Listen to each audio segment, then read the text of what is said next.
সাম্প্রতিক সময়ে আমরা যখন দেখছি একের পর এক যুদ্ধ বিগ্রহ গোটা বিশ্বের বিভিন্ন প্রান্তে প্রান্তরে ছড়িয়ে পড়ছে, চতুর্দিকে যখন যুদ্ধের দামামা বাজছে, মানুষ যখন কৌতূহলী হয়ে উঠছে, ভীত সন্ত্রস্ত হয়ে উঠছে, মানুষ যখন আতঙ্কিত হয়ে উঠছে, এরকম একটি সময় এসেও যার কথা আমাদের সবচেয়ে বেশি স্মরণ হয় তিনি হলেন হযরত মুহাম্মদ মুস্তাফা সাল্লাল্লাহু আলাইহি ওয়াসাল্লাম।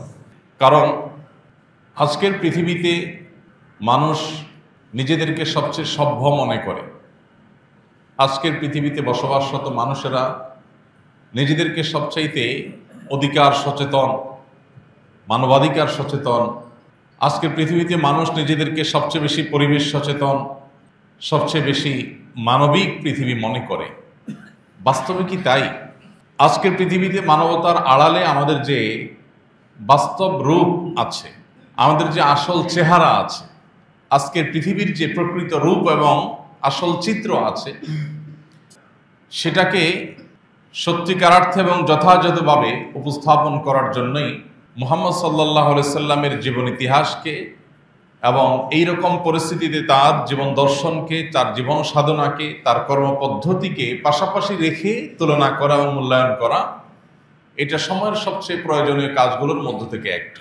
আমরা জানি মুহাম্মদ সাল্লাল্লাহু আলাইহি সাল্লাম যে পৃথিবীতে আগমন করেছিলেন, এখনকার চাইতে তখনকার মানুষের মধ্যে যুদ্ধ বিগ্রহের প্রবণতা কোনো ক্রমে কম ছিল না। অবশ্য এখনকার যুদ্ধ যেরকম গণবিধ্বংসী, এখনকার যুদ্ধগুলো যেরকম সর্বগ্রাসী, তার সময়কার যুদ্ধগুলো সেরকম গণবিধ্বংসী এবং এতটা সর্বগ্রাসী ছিল না। তবে যুদ্ধ বিগ্রহ পরিমাণে, আকারে, সংখ্যায় যদি আমরা বিচার করি তাহলে আজকের চাইতে তখন কম ছিল না, বরং পরিমাণে অনেক বেশি ছিল। সেই সময়ে মুহাম্মদ সাল্লাল্লাহু আলাইহি সাল্লামের কি ভূমিকা ছিল, তার কি পদক্ষেপ ছিল, তার কি স্ট্র্যাটেজি বা উদ্যোগ ছিল এবং তার কি সুফল পৃথিবী বা বিশ্ববাসী পেয়েছে, আজ তথাকথিত মানবতাবাদী বিশ্বের মোড়লদের আসল রূপ, আসল চেহারা, প্রকৃত চিত্র কি, এই দুইটা বোঝা আমাদের জন্য গুরুত্বপূর্ণ। সম্মানিত উপস্থিতি, প্রিয় নবী সাল্লাল্লাহু আলাইহি সাল্লামের জীবনে অনেকগুলো যুদ্ধ, অনেকগুলো অভিযান তিনি নেতৃত্ব দিয়ে পরিচালনা করেছেন। আবার অনেকগুলো যুদ্ধ, অনেকগুলো অভিযানে তিনি নিজে সরাসরি নেতৃত্ব দেননি, অংশগ্রহণ করেননি, অন্য সাহাবীদেরকে পাঠিয়েছেন। তিনি সরাসরি যে সমস্ত যুদ্ধে, যে সমস্ত অভিযানে অংশগ্রহণ করেছেন, সেগুলোর সংখ্যা হলো 27টি। এই 27টি যুদ্ধ বা অভিযান যেগুলোতে তিনি শরীক হয়েছেন, অংশগ্রহণ করেছেন, তার অনেকগুলোতে কোনো প্রকার রক্তপাত হয়নি, শত্রুর মুখোমুখি হতে হয়নি, বাট অভিযান পরিচালনা করা হয়েছে।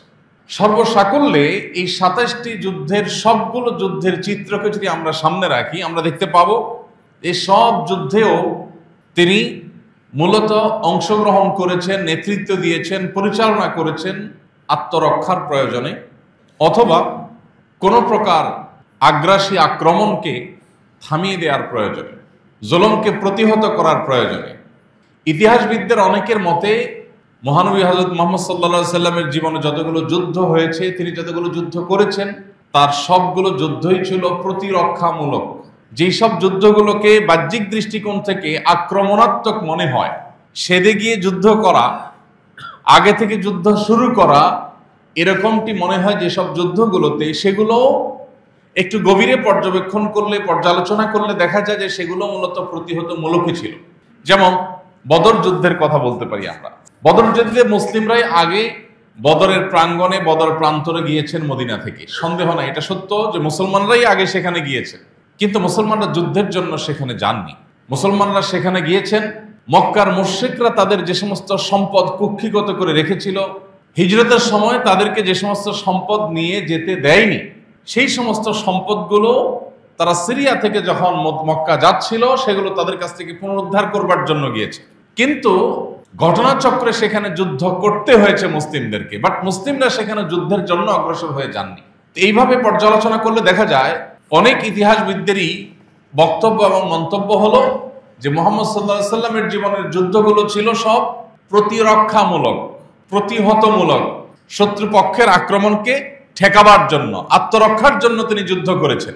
অবশ্য অনেক ইতিহাসবিদদের মতে কিছু কিছু যুদ্ধ ছিল তার ইখদামি যুদ্ধ, আক্রমণাত্মক যুদ্ধ, আগ বেড়ে যুদ্ধ, কিন্তু সেগুলোরও প্রত্যেকটা যুদ্ধের প্রেক্ষাপট পর্যালোচনা করলে দেখা যায় যে কোন শত্রুপক্ষ মদিনায় আক্রমণ করবার প্রস্তুতি নিচ্ছে, কোন ষড়যন্ত্রে লিপ্ত হয়েছে, এইরকম পরিস্থিতিতে সেগুলোকে মোকাবেলার জন্য তিনি অভিযান পরিচালনা করার জন্য লোক পাঠিয়েছেন। কিন্তু আজকের পৃথিবীতে যে যুদ্ধগুলো হয়, চতুর্দিকে যদি আমরা তাকাই, যুদ্ধ বা সমর বিশেষজ্ঞ হওয়ার প্রয়োজন নেই, একেবারে সাধারণ মানুষের সাধারণ চোখ দিয়ে যদি আমরা তাকাই, আমরা দেখতে পাই যে আজকের পৃথিবীতে সচরাচর যুদ্ধগুলো হয়ে থাকে সাম্রাজ্যবাদ এবং আধিপত্যবাদ বিস্তার করবার প্রয়োজনে। আমার মোড়লগিরি কোথাও খর্ব হচ্ছে, কোনো জায়গায় আমার কথা পুরোপুরি শোনা হচ্ছে না, আমাকে জিজ্ঞেস করা ছাড়া কোনো কাজ করা হচ্ছে, অতএব সেখানে আমার খবরদারি প্রতিষ্ঠা করতে হবে এবং সেটা করার জন্য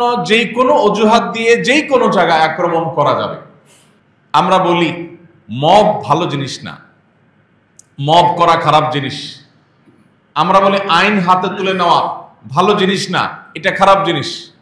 আমাদের নবী করিম সাল্লাল্লাহু আলাইহি সাল্লামের যে জীবন দর্শন ছিল সেখানেও আমরা দেখি কোনো ব্যক্তি কোনো অন্যায় করেছে, অপরাধ করেছে, এমন অপরাধ যার শাস্তি মৃত্যুদণ্ড হওয়া উচিত, এরকম কোন জঘন্য অপরাধ করে বসেছে, সাহাবীরা নবীজির সামনে সেই 1450 বছর আগের পৃথিবী, আজকের তথাকথিত আধুনিক পৃথিবী, তথাকথিত সভ্য দুনিয়ার মানুষ তারা ছিলেন না, যদিও প্রকৃত সভ্য তারাই ছিলেন।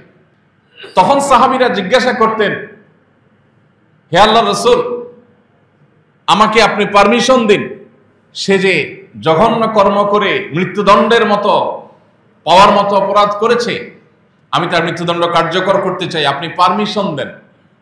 এখানে আমরা দেখতে পাই মব জাস্টিস যেন না হয়, আইন নিজের হাতে তুলে নেওয়া যেন না হয়, আমার কাউকে অপরাধী মনে হল আর আমি বিচার করা শুরু করে দিলাম, এটা যেন না হয়। এই জন্য তখনকার মদিনা রাষ্ট্রের প্রধান, মদিনার বিচার বিভাগের প্রধান, তাকে সাহাবীরা জিজ্ঞাসা করতেন, হে আল্লাহর রাসূল, আপনি পারমিশন দিলে আমি কার্যকর করতে পারি। বাট সচরাচর নবী সাল্লাল্লাহু আলাইহি সাল্লাম এরকম পারমিশন চাও কাউকে পারমিশন সচরাচর দিতেন না। এই ছিল আমরা যেটাকে, বা আমাদের সমাজের এক শ্রেণীর মানুষ যেটাকে সেকেলে মনে করে, আদি যুগ মনে করে পিছিয়ে থাকা যুগ সময়, সেই সময়কার মানুষের সভ্যতা, সেই সময়কার মানুষের আইন হাতে না তোলার ব্যাপারে দায়িত্বশীলতার পরিচয়। আজ আমরা ছোট্ট পরিসরে, আমাদের দেশীয় পরিসরে, আঞ্চলিক পরিসরে আমরা বলি মব জাস্টিস করা যাবে না, আইন বা বিচারের ভার নিজের হাতে তুলে নেওয়া যাবে না। কিন্তু আমরা দেখছি কি, যারা আমাদের সকাল বিকাল মানবতার সবক দেয়, সকাল বিকাল আমাদেরকে সভ্যতার কথা শেখায়, যারা সভ্য দুনিয়ার সংজ্ঞা রচনা করে, তাদেরকে দেখি তারা কোনো দেশকে কোন একটা অভিযোগ দিয়ে সেখানে হামলা করেছে, হামলা করে লক্ষ লক্ষ মানুষকে সেখানে শেষ করে দিয়েছে।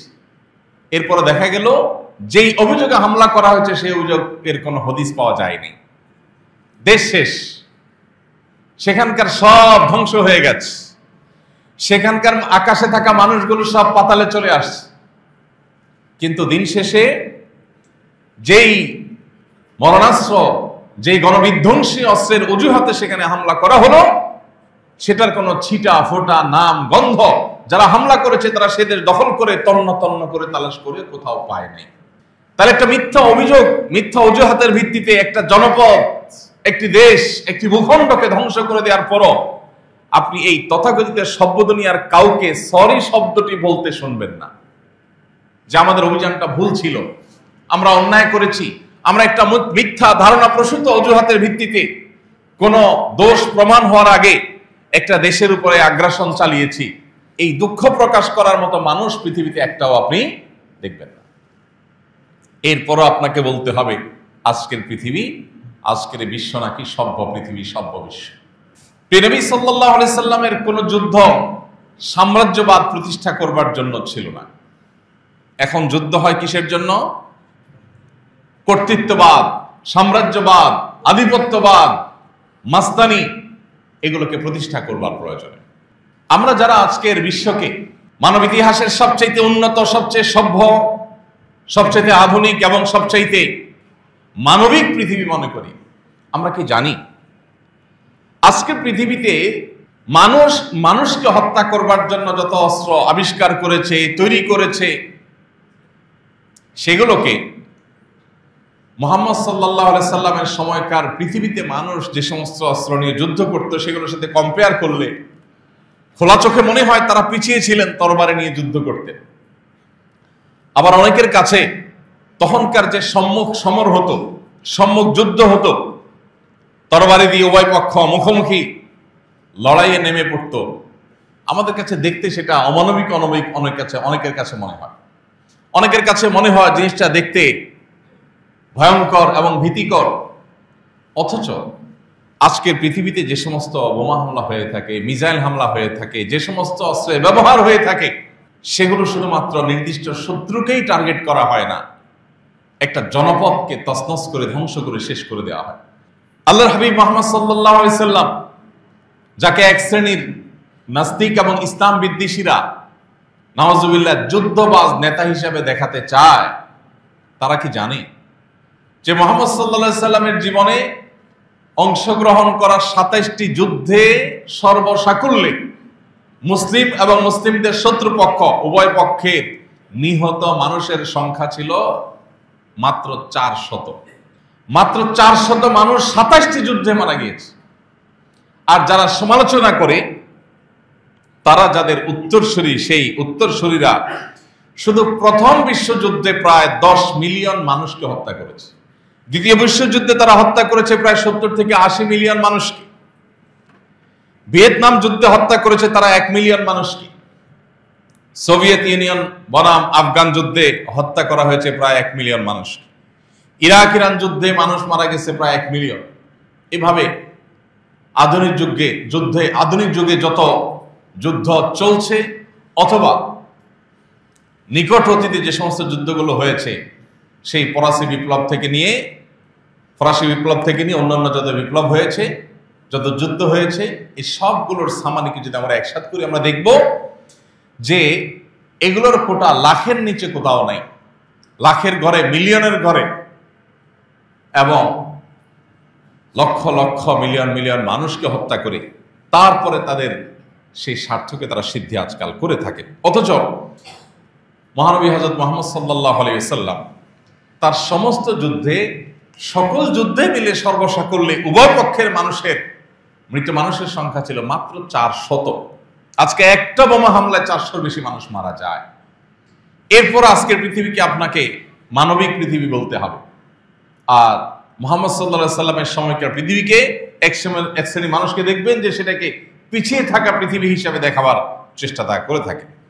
প্রিয় ভাইরা, নবী করিম সাল্লাল্লাহু আলাইহি সাল্লাম যে সমস্ত যুদ্ধ বিগ্রহে অংশগ্রহণ করেছেন, নেতৃত্ব দিয়েছেন, অথবা তার সৈনিকদেরকে, তার সাহাবীদেরকে গাইড করেছেন, মুজাহিদদেরকে গাইড করেছেন, সেই সব যুদ্ধগুলোর সকল নির্দেশনাগুলো যদি আপনি একত্র করেন, আপনি দেখবেন যে মুহাম্মদ সাল্লাল্লাহু আলাইহি ওয়াসাল্লাম তিনি যুদ্ধক্ষেত্রেও মানব ইতিহাসের যে কোনো যোদ্ধার চাইতে অধিকতর মানবিক ছিলেন।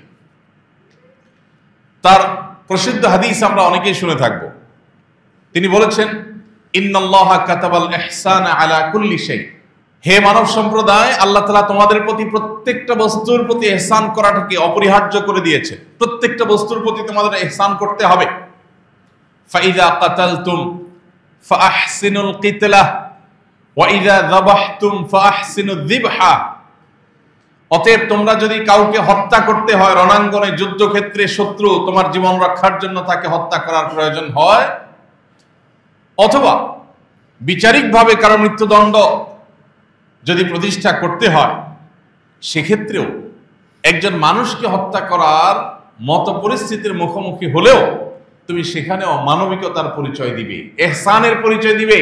সেখানেও তুমি তোমার পশুত্ব যেন জেগে না উঠে সে বিষয়ে খেয়াল রাখবে। এই জন্য নবী করিম সাল্লাল্লাহু আলাইহি সাল্লামের ঐতিহাসিক নিষেধাজ্ঞা প্রায় সব হাদিসের কিতাবে, জিহাদ সংশ্লিষ্ট সমস্ত হাদিসের কিতাবে বর্ণিত হয়েছে। সেটা হলো যে নাহান নবী সাল্লাল্লাহু আলাইহি সাল্লাম আনিল মুসলাহ, নবীজি মুসলাহ করতে নিষেধ করেছেন। মুসলাহ কি? মুসলাহ হলো কোন রণাঙ্গনে যে কোনো শত্রুপক্ষ, সে যেই হোক না কেন, সে আল্লাহদ্রোহী হোক, সে ধর্মদ্রোহী হোক, সে ইসলাম বিদ্বেষী হোক, সে মুসলমানদের শত্রুপক্ষ হোক, সে যেই হোক না কেন, তাকে, তার লাশকে ক্ষতবিক্ষত করা, পৈশাচিক আনন্দ করা, লাশ নিয়ে লাশকে টুকরা টুকরা করা, লাশের অঙ্গ কর্তন করা, এই সমস্ত করে পৈশাচিক আনন্দ করতে নবী সাল্লাল্লাহু আলাইহি ওয়াসাল্লাম নিষেধ করেছে। কোন লাশের, সেই যুগে জাহিলি যুগের প্রথা ছিল, কারো প্রতি খুব জেদ থাকলে তার লাশের কান, নাক, চোখ এগুলো কেটে কেটে আলাদা আলাদা করে ফেলা হতো এবং এগুলো করে উল্লাস করা হতো।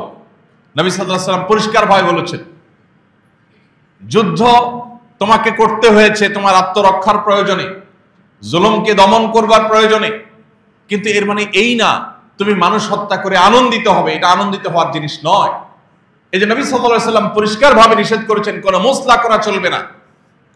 এতগুলো যুদ্ধ পরিচালনা তিনি করেছেন, একটি যুদ্ধে কেউ দেখাতে পারবেন না যে কোনো একজন শত্রুপক্ষ, আবু জাহালের মতো মানুষ, আবু লাহাবের মতো মানুষ, আরো বড় বড় কাফেরদের বড় বড় নেতা, যারা মুসলিমদের প্রতি অনেক অমানবিক আচরণ করেছে, মক্কায় হিজরতের আগে মুসলমানদের প্রতি হেন কোনো আচরণ নেই যেটা তারা করে নাই, হেন কোনো নির্মমতা নেই যেটা তারা করে নাই, কিন্তু এই মানুষগুলো যখন মারা গেল তখন তাদের লাশের সাথে কোনো প্রকার অপমানকর, অবমাননাকর, অমানবিক বা পৈশাচিক আনন্দ প্রকাশ হতে পারে সেরকম একটি আচরণ করতে কোনো সাহাবীকে নবী সাল্লাল্লাহু আলাইহি ওয়াসাল্লাম দেননি।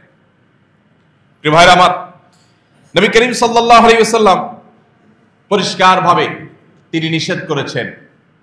মনে রাখবে হে যোদ্ধারা, হে মুজাহিদরা, তোমরা জিহাদ করতে গিয়ে কোনো নারীকে, কোনো শিশুকে কোনোদিন আঘাত করবে না। আজকের পৃথিবী তিনটা বিষয়ে সবচেয়ে বেশি সরব, তার একটা হলো পরিবেশ, আরেকটা হলো নারী অধিকার, আরেকটা হলো শিশু অধিকার।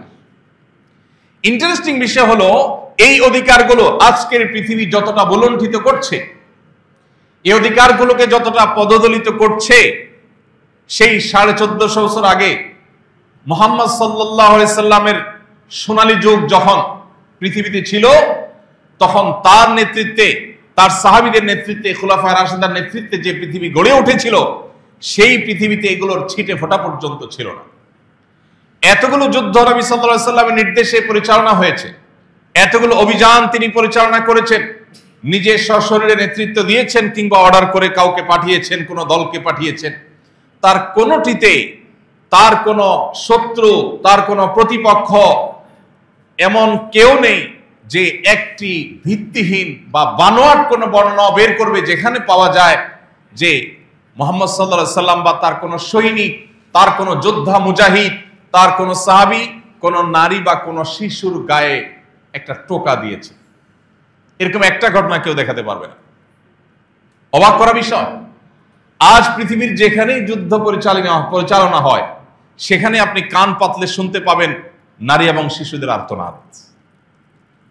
এরপরও নাকি আজকের পৃথিবী নারী বান্ধব পৃথিবী, এরপর আজকের পৃথিবী নাকি নারী অধিকারের পৃথিবী, এরপর নাকি আজকের পৃথিবী শিশু অধিকারের পৃথিবী। ভাইরা আমার, সত্যিকারের শিশু এবং নারীদের মর্যাদা দেওয়ার কথা যদি বলেন তাহলে সেটা দিয়েছেন মুহাম্মদ সাল্লাল্লাহু আলাইহি সাল্লাম। একটি যুদ্ধে কোন নারীর গায়ে ফুলের টোকা তিনি দিতে দেননি।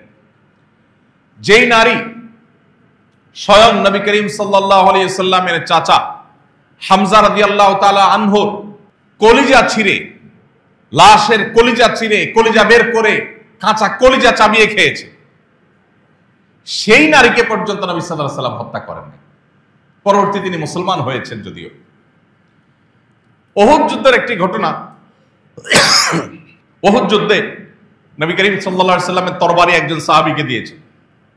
এটা ছিল তার জন্য আশীর্বাদ, তার জন্য প্রেরণা। তিনি অনুপ্রাণিত হবেন যে আমার হাতে নবীজির তরবারি, যাতে তিনি অতিরিক্ত প্রেরণা পান। নবীজি তাকে তাঁর তরবারিটা দিলেন, যাও তুমি আমার তরবারি নিয়ে লড়াই করো। তিনি সেই তরবারি নিয়ে লড়াই করছিলেন রণাঙ্গনে, মানুষের ভিড়ে ঢুকে যাচ্ছিলেন, শত্রুপক্ষকে দমন করছিলেন। এর মধ্যে হঠাৎ করে তার চোখে পড়লো যে দূরে কোনো একজন নারী, তিনি কোন একটা লাশের সঙ্গে কোনো বিকৃত আচরণ করছে, অমানবিক কোনো কিছু করছে, এরকম কোনো কিছু নারী দূর থেকে ধরা পড়েনি, কোন একজন মানুষ করছে, আবসা আবসা বোঝা যাচ্ছে। তিনি ছুটে গেলেন সেই তরবারি নিয়ে, সেখানে কাছাকাছি গিয়ে দেখলেন লোকটি একজন নারী, তিনি কোনো পুরুষ নন। তরবারি হাঁকিয়ে গেলেন তাকে আঘাত করবার জন্য, কিন্তু তার কাছে গিয়ে তিনি ফিরে এলেন এবং ফিরে আসার সময় তিনি বললেন যে এই তরবারি মুহাম্মদ সাল্লাল্লাহু আলাইহি সাল্লামের তরবারি, যে মুহাম্মদ সাল্লাল্লাহু আলাইহি সাল্লাম জীবনে কোনো নারীর গায়ে হাত তোলেননি, সে মুহাম্মদ সাল্লাল্লাহু আলাইহি সাল্লামের তরবারি দিয়ে আমি আর যা হোক কোনো নারীকে আঘাত করতে পারি না। ওই অবস্থায় তিনি ফেরত এলেন। উহুদ যুদ্ধের ঘটনা যত ইতিহাসবিদরা লিখেছেন, এই ঘটনাকে কেউই কিন্তু এড়িয়ে যেতে পারেননি। প্রিয় ভাইরা আমার, মহানবী হযরত মুহাম্মদ সাল্লাল্লাহু আলাইহি ওয়াসাল্লাম, তার যে পৃথিবী, তার যে যুদ্ধ বিগ্রহ, তার যে সমর জীবন, তার সে সমর জীবনকে আজকের যুদ্ধ বিগ্রহের সাথে আমরা যদি তুলনা করি, দিনের আলো মতো পরিষ্কার হয়ে যাবে। আজকের পৃথিবীর মানুষেরা সেই ইতিহাসের সাথে নিজেদেরকে তুলনা করলে কোন অবস্থাতেই আমরা নিজেদেরকে তথাকথিত মানবিক বিশ্বের বাসিন্দা হিসাবে অন্তত গর্ব করার কোনো সুযোগ নেই। নবী করিম সাল্লাল্লাহু আলাইহি সাল্লাম পরিষ্কারভাবে নির্দেশনা দিয়েছেন, কোন দালান কোঠা বাড়িতে, কোন ফসলি জমিনে, কোন ফল ফসলে আঘাত হানা যাবে না। কারণ এগুলোর কোনো দোষ নেই, এগুলো মানুষের রিজিক। অতএব শত্রু পক্ষেরও ক্ষেত খামারে হামলা করা, তাদের ফসল ধ্বংস করা এবং এই জাতীয় বিষয়গুলো ধ্বংস করা নবী সাল্লাল্লাহু আলাইহি ওয়াসাল্লাম পরিষ্কারভাবে নিষেধ করেছেন। আর আজকে কি হচ্ছে? কার্পেট বোমা দিয়ে টার্গেটেড এলাকাকে মাটির সাথে মিশিয়ে দেওয়া হচ্ছে। তার নিচে কি ফসল পড়লো, না বিল্ডিং পড়লো, না হাসপাতাল পড়লো, না মানুষ পড়লো, না সামরিক বেসামরিক মানুষ পড়লো, এসব দেখা দেখি নেই। একেবারে কার্পেটের মতো বিছাই দেওয়া হচ্ছে বোমা দিয়ে। এরপর আপনাকে বলতে হবে আজকের বিশ্ব মানবিক বিশ্ব। মিলিয়ন মিলিয়ন মানুষ চোখের পলকে যে বিশ্বে হত্যা করা হয়, সেই বিশ্বকেই বলতে হবে আপনাকে মানবাধিকারের ব্যাপারে সচেতনতার বিশ্ব। প্রিয় ভাইরা আমার, মহানবী হযরত মুহাম্মদ সাল্লাল্লাহু আলাইহি সাল্লাম তার সময়কার যে সমস্ত যুদ্ধ তিনি পরিচালনা করেছেন, তার সমর জীবনের দিকে তাকালে আমরা দেখতে পাই তিনি পরিষ্কারভাবে সাহাবীদেরকে নিষেধ করেছেন।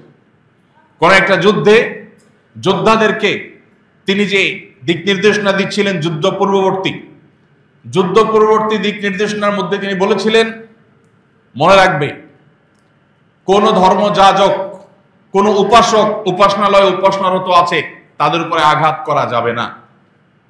কারণ তারা তো যুদ্ধে লিপ্ত নয়, তারা ভিন্ন ধর্মের বিশ্বাসী হতে পারে, তার সাথে আমার ধর্মে হাজারটা অমত থাকতে পারে, আমার দৃষ্টিতে সে ভুল পথে আছে সেটি আমি বিশ্বাস করতে পারি, তাই বলে সে তো আমার সঙ্গে যুদ্ধেরত নয়। বিধায় উপাসনালয়ে উপাসনারত ধর্মযাজককে আঘাত করতে নবী সাল্লাল্লাহু আলাইহি ওয়াসাল্লাম পরিষ্কারভাবে নিষেধ করেছেন।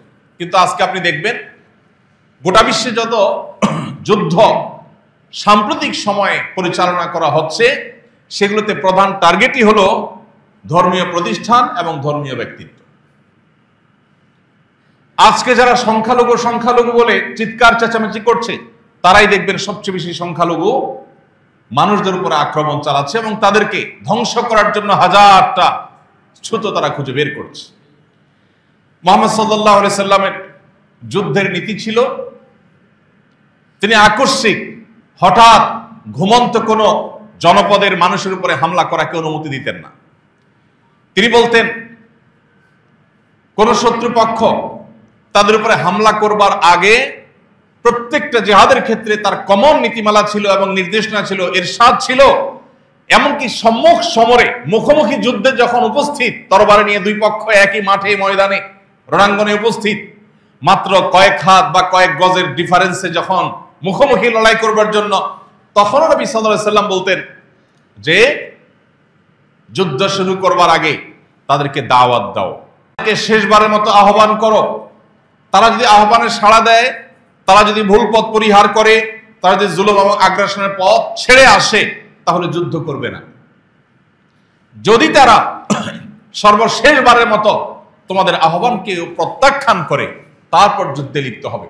সেক্ষেত্রে নবী সাল্লাল্লাহু আলাইহি সাল্লামের কৌশল ছিল, প্রত্যেকটা যুদ্ধ অ্যানালাইসিস করলে দেখা যায় যে তার কৌশল ছিল, তিনি প্রথমে আক্রমণ করাকে পছন্দ করতেন না। তিনি চাইতেন শত্রুপক্ষ আক্রমণ করলে তারপরে তার লোকজন আক্রমণ করবে, তার অনুসারীরা আক্রমণ করবে।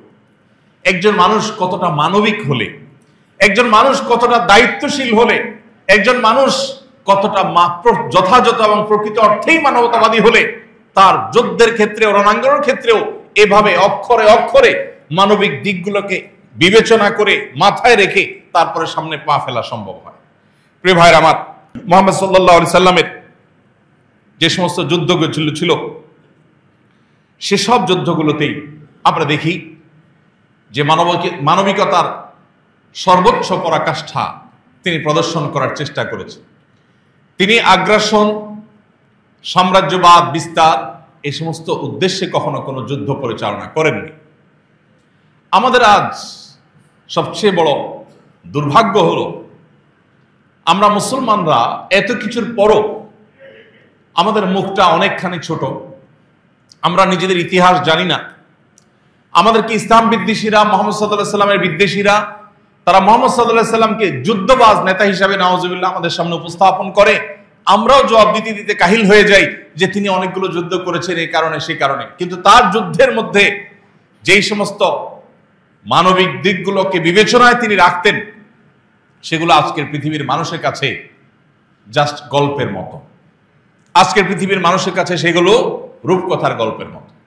ভাইরা আমার, আজ গোটা পৃথিবীর যেখানে তাকাবেন চতুর্পাশে দেখবেন যেখানেই মার খাচ্ছে তার নিচে দেখবেন মুসলমান।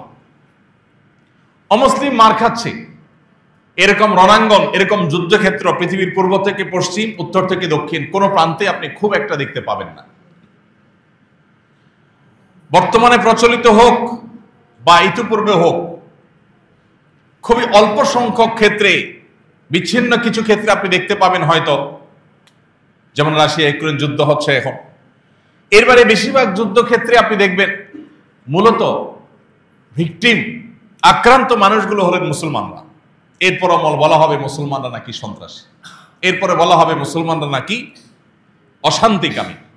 প্রিয় ভাইরা আমার, পৃথিবীর ইতিহাসের সকল গণহত্যা, সকল বর্বরচিত হামলা, এই সবগুলোর সাথে অমুসলিমরা জড়িত।